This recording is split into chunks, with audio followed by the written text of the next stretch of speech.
हम इंडियंस को ना हीरोज बनाने का बहुत शौक है। एक ऐसा हीरो जो हमारे लिए आवाज उठाए, हमारे लिए लड़े, क्योंकि चाहते तो हम सब हैं बदलाव लाना, पर एक हीरो का इंतजार करते हैं। जैसे अर्जुन को जरूरत पड़ी थी कृष्ण की कुरुक्षेत्र के मैदान में। आत्मचिंतन के इस अंधेरे में मेरा हाथ थामो, मैं तुम्हारी नाव को सुरक्षित तट तक ले जाऊंगा।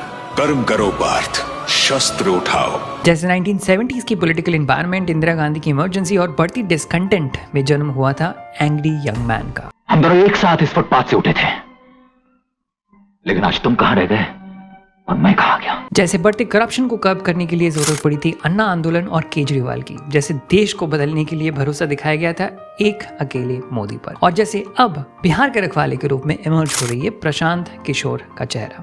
तो चाहे फिल्म्स हो, पॉलिटिक्स, स्पोर्ट्स या बिजनेस, हम इंडियंस इन हीरोज को टाइम एंड अगेन बनाते और बिगाड़ते आए हैं। और जैसे माँ बाप अपने एक्सपेक्टेशंस का सारा बोझ अपने बच्चे पर डाल देते हैं, हम भी कन्वीनियंटली अपने एक्सपेक्टेशंस का सारा बोझ अपने हीरोज पर डाल देते हैं।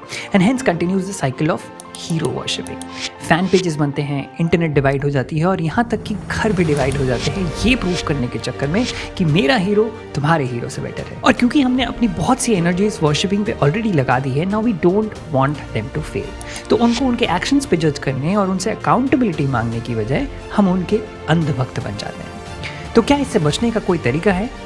बिल्कुल, सवाल पूछना। क्योंकि जब हम और आप मिलकर सवाल पूछेंगे तो हीरोज नहीं, अकाउंटेबिलिटी बनेगी। मैं पिछले 1 साल से इसी कोशिश में कंटेंट बना रहा हूँ और आगे भी बनाता रहूँगा। और अगर आप मुझे सपोर्ट करना चाहते हैं तो मेरे बायो में बाय मी अ कॉफी के थ्रू कंट्रीब्यूट कर सकते हैं, ताकि सवालों की जर्नी में ब्रेक ना लगे।